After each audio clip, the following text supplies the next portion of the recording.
everyone, it's Sami from Sami's Sweet Life, and today is just going to be a chit chat video. I haven't done one of these in a little while, and so I wanted to just kind of touch base with you guys, tell you guys about things that are going on, and then I also want to give you a little mini iPhone update and tell you about our trip we just took. So we'll start with the most exciting stuff first. We just got back from Indianapolis. Basically, my whole side of the family lives there now. Aunts and uncles and cousins and great aunts and uncles. It was really just nice to see them. We have not seen them since we moved to Austin. So it's been right about 2 years now, and so it was so nice to see them and catch up with them a little bit. We keep up via text and Facebook and stuff, but it's not the same as just being there in person. So when we first moved here, we thought every year we would go back, spend a week in the family cabin, and so we would get that summer fun experience with them. But you guys know what happened.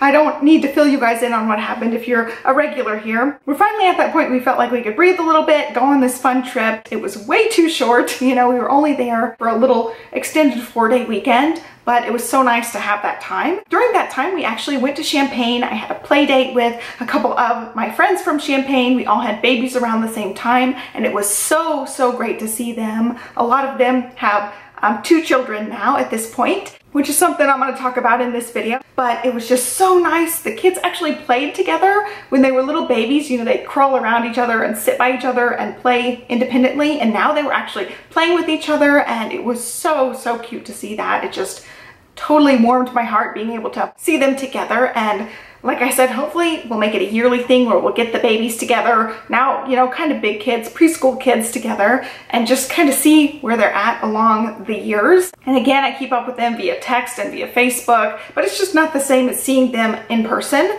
And so the trip to Champaign was actually really eye-opening for me. I kind of was nervous about it because I'm like, to see my friends again, to see our old house again, to see our old stomping grounds, the parks and the lake that was right next to our house. We used to walk around at least once a day, a lot of times twice a day. I thought it was going to be super heartbreaking to go in, see everything, and then leave.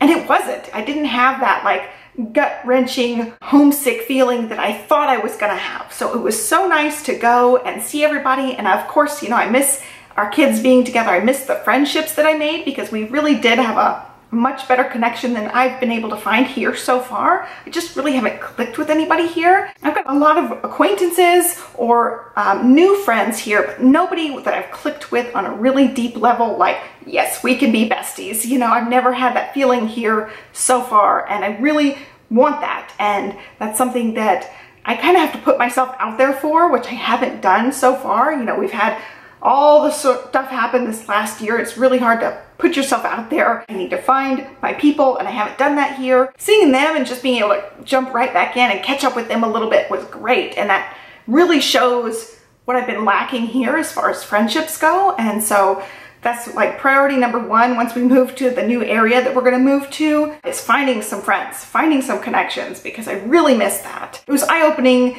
kind of my revelation of, you know, I have friends here, I have people I hang out with, we go to ladies' night, we do different things here, but I'm not having that deeper connection. I know that kind of takes time, but I was just really fortunate in Champaign to find some people, and I really want that here too. But the other revelation that goes along with that, I wasn't homesick at all. Like, it was really nice seeing everybody, but Austin's my home. We went to the parks and playgrounds and saw the old house, and I just didn't have that homesick feeling at all. It just felt like a memory, and it was really nice to be able to finally feel that, like, okay, Austin's the home. I don't have feelings of, oh, I really wish we still lived here, where before we went back, I kind of had those feelings like, oh, it would be so much better if we lived back in Champaign. It's been really nice to just know this is where we're supposed to be, not in the same physical house, in the same neighborhood, but in Austin. And so I'm just really got a whole new perspective on life, thinking, okay, this is it.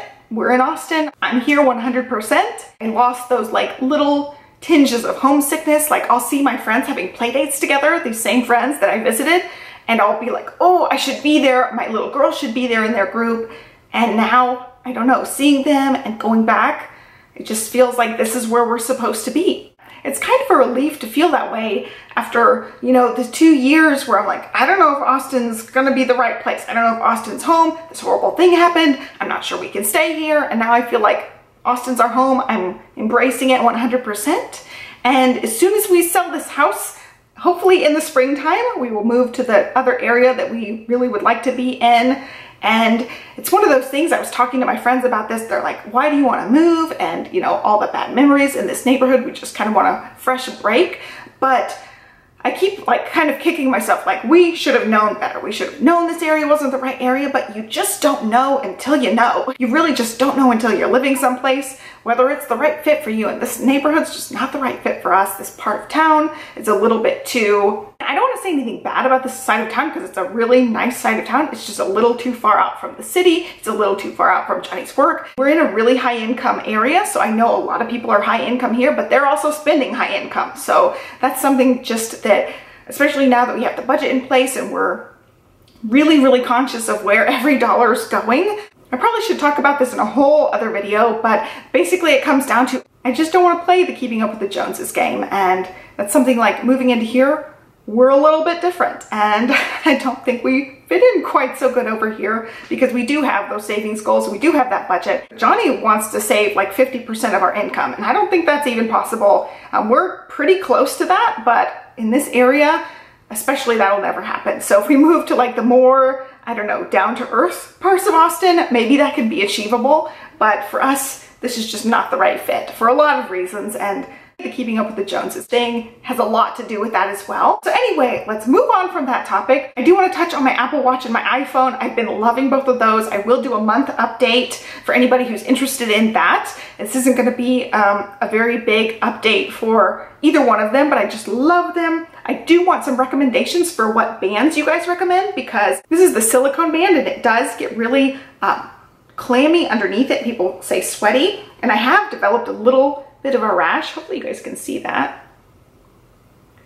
Just where the moisture is staying on my skin, and I do have eczema issues, so having that moisture against my skin is just not working for me. I do want some recommendations for what bands you guys would recommend because this is a new thing for me and I really don't know where to go as far as what kind of band. I'm not sure that I like the Velcro loop bands, but I would like something that would not be so clammy or sweaty against my skin. Otherwise, I've just been loving my phone and my Apple Watch, and it is really nice to have the bigger screen. I am starting to adjust to it. We're about 2 weeks in now, and I just love the color of it. Hopefully you guys can see the color there. It's getting some glare from the window, but I just really love both of them. I've had a lot of fun learning the ins and outs of both of them. I feel like I'm getting used to them a lot more, especially this last week. And traveling with them was great. I downloaded some movies on here and used my wireless headphones on the plane, and it was great. It was just really nice to have this big screen, but it's not something that's huge like taking my Kindle. I just left my Kindle and my laptop at home actually.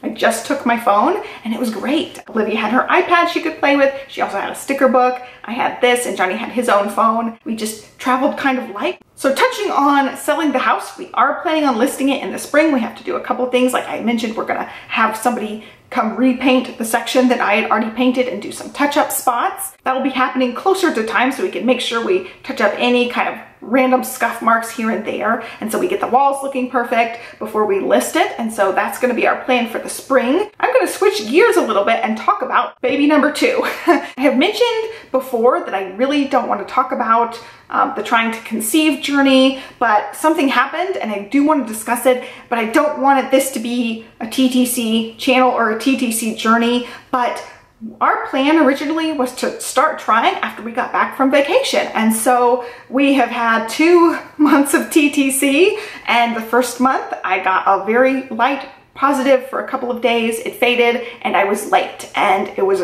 really heartbreaking thinking like, wow, you know, we got pregnant and then it just not panning out, and it's what's considered a chemical pregnancy. It was almost a week late. It was just one of those situations where nothing ended up developing. That was really hard on me, especially hormonally. And so it's been kind of a TTC roller coaster in a way. So that month we had the stomach bug. It was right around the stomach bug. And then I found out I was pregnant and then not pregnant. And then this last month, Johnny had bronchitis. I don't want to talk about it. I don't want advice. I just want to let you guys know I had the chemical pregnancy, and it was kind of heartbreaking to see the positive and get a little bit excited, and then nothing happened. And I get migraines, and I don't know what it is about me being really sensitive to hormones, but I felt pregnant. I was starting to get nausea. I was getting all the early pregnancy symptoms I had gotten last time, and I knew I was pregnant with Olivia before I got a positive test. And so it was kind of the same thing, like, oh, I really feel like I might be pregnant.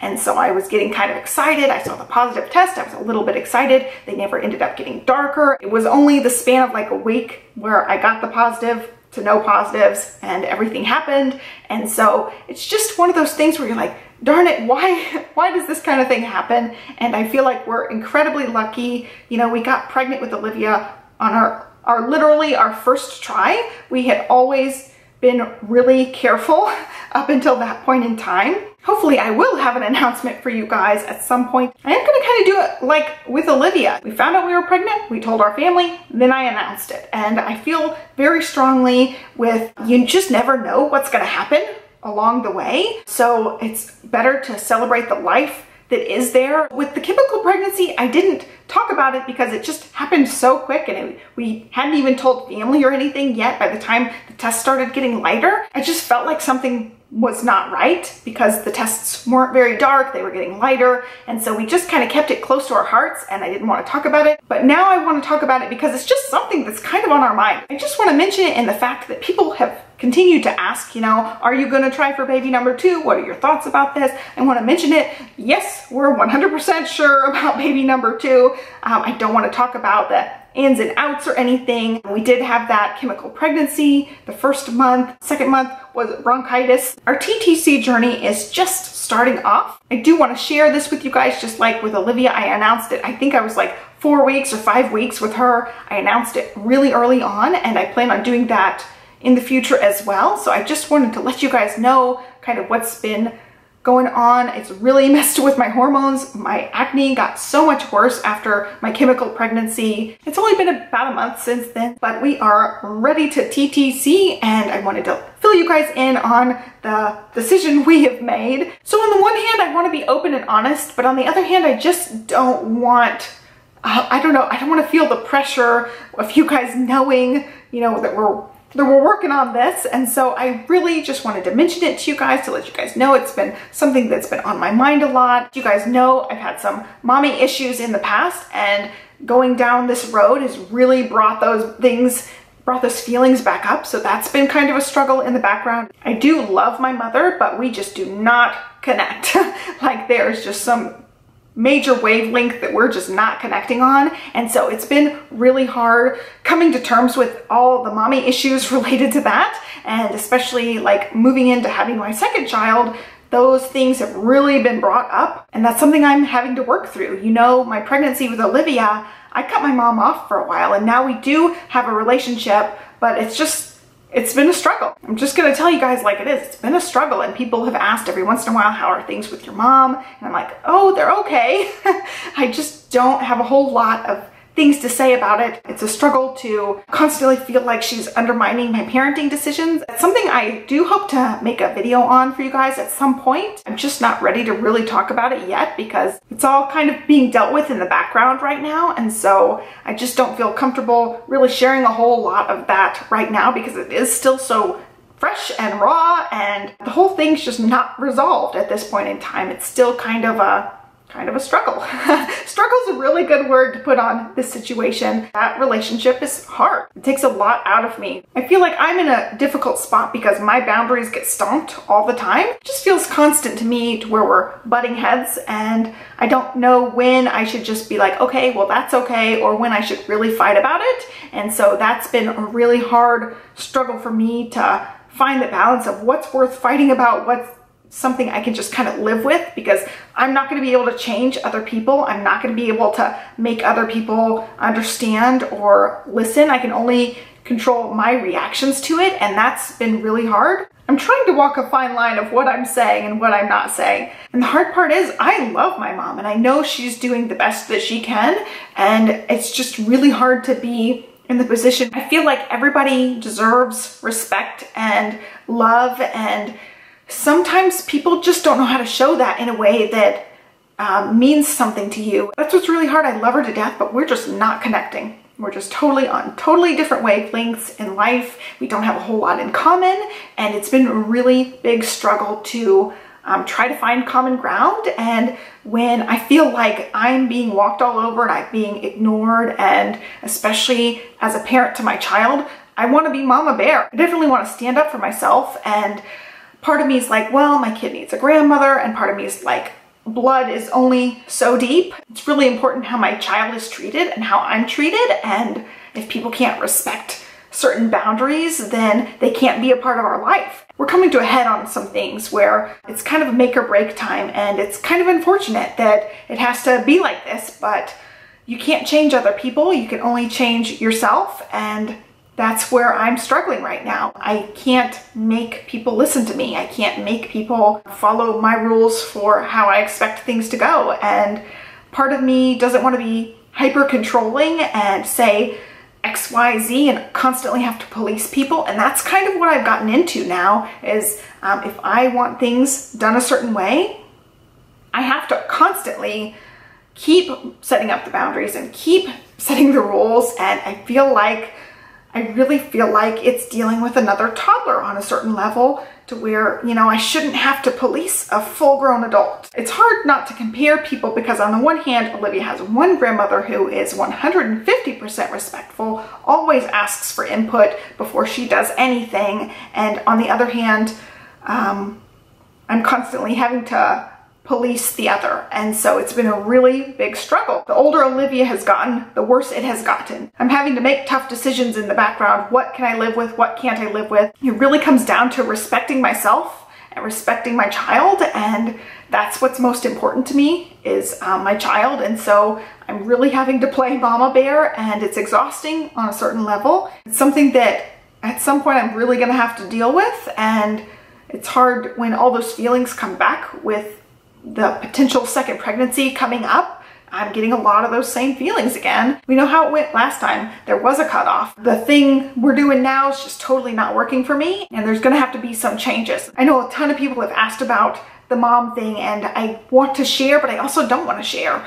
It's something that's deeply personal, and it's something I don't want to embarrass other people about. I also really don't want to be judged on the decision I make one way or the other when it comes to this. And so it's really hard because there's one camp of people, it's like blood is the most important thing ever. It doesn't matter how you're treated, you deal with it, you love and you respect, and everything is about this blood. And the other line of thinking is you only keep people in your life that provide value and who can respect you and who can support you.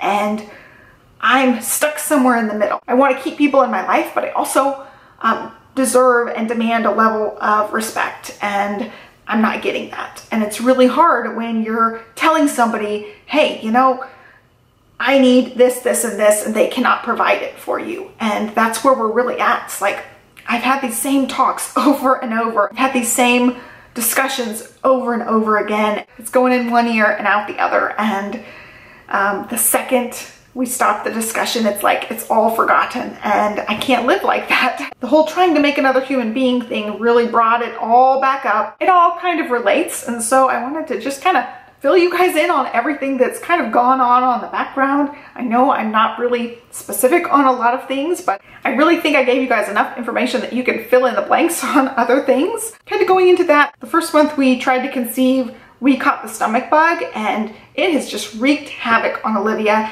And I really don't want to talk a whole lot about her medical stuff. This is something that Johnny especially feels really strongly about, is to keep stuff private, especially that has to do with her. But she had some complications from getting the stomach bug, and we're going to doctor's appointments, and we're having really rough nights. And that's also been really draining on us to just see her struggling and have really, really rough nights here and there. At this point, we've gone back and forth to our doctor so many times. They referred us to a neurologist and a gastroenterologist, and we might have to go to a food allergist as well. Just based on what she is going through, it's not really clear what's going on, but it's definitely a complication stemming from the stomach bug. And it's one of those things where we got sick back in I think the beginning of August, and now we're moving into October. So this has been a long time thing. And if you guys have noticed, my videos have been kind of sporadic, and that's partially why. I'm just freaking exhausted dealing with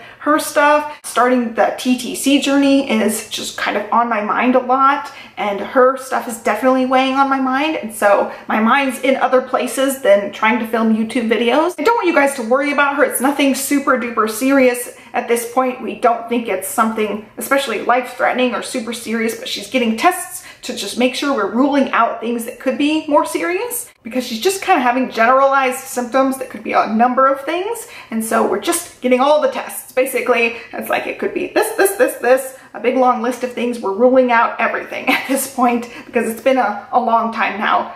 But having a sick kid has been one of the hardest things that we've endured, and it seems like most of the time she's fine. But we think that she's out of the woods, and then we have some relapses, and it's been rough.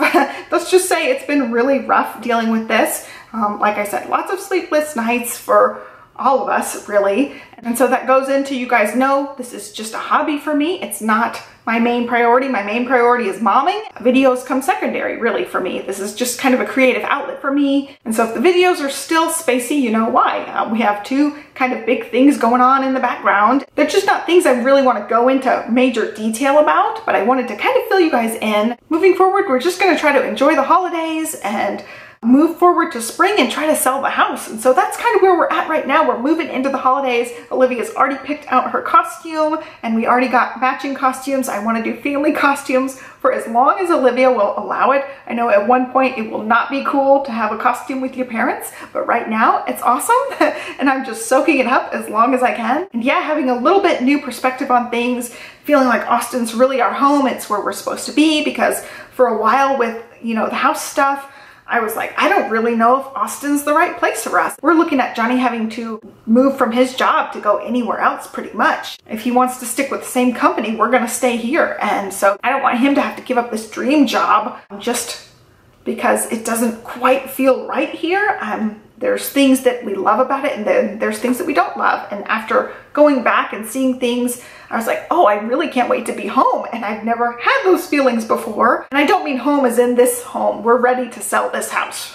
We're really ready to sell this house. We definitely don't want to try to sell the house around the holidays and have to move around the holidays. So we're just giving ourselves some time. I'm gonna really have to piece this video back together because I think of more things that I want to add to different sections, and so I really apologize for that. I'm glad that I have my meal planner here because the office just called again for Olivia's procedure tomorrow. She is having an MRI. It's just to rule out a bunch of different things that could be going on with her, causing her symptoms. And so the procedure itself is kind of serious because kids do get put under for this. They do get anesthesia for this, so it's a big deal. It's going to take up a lot of our day tomorrow. At a certain level, I am freaking out about this, but on another level, I know it's good to rule out the things. I want all the tests. I want everything ruled out that we can possibly rule out, because some things could be more serious than others. But anyway, I want to go back and talk about my meal planner. I did end up running out of pages. I have a page marked now because I had to take notes from the phone call, but I did run out of pages, and I'm doing something different. You'll see it on my meal plan, I think,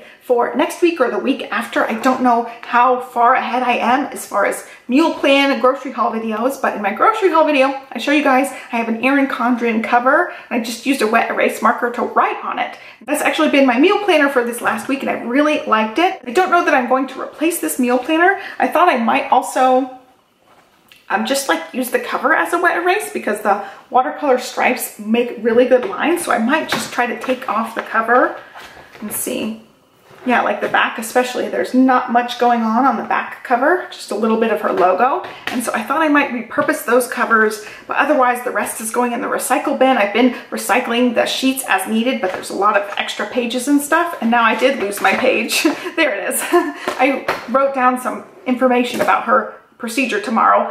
It's just something I'm trying out as far as the meal planning goes. I am now in my plum paper planner that I just bought. I did a video on that for you guys recently, and I just started that since October started, and I'm putting my meal plan in there as well. But I'd really like to have it up in the kitchen so that Johnny knows what's going on, and also I don't have to always like flip to my planner and try to find out what's for dinner. I can just see it in the kitchen when I go to get ready for cooking. But I think the wet erase laminated page idea might work really well for me. I might get a custom cover done using a template that I make that has like the days of the week on it or something that I can use for that. I think that covers everything I want to talk about for today. I hope you guys enjoyed this video. Give me a thumbs up and subscribe if you want to follow me along. I will have some videos coming up, but like I said, things might not be 3 days a week moving forward because of all the stuff going on in the background. Be sure to give me your recommendations for the Apple Watch straps because I really desperately need another one. This one's just not working with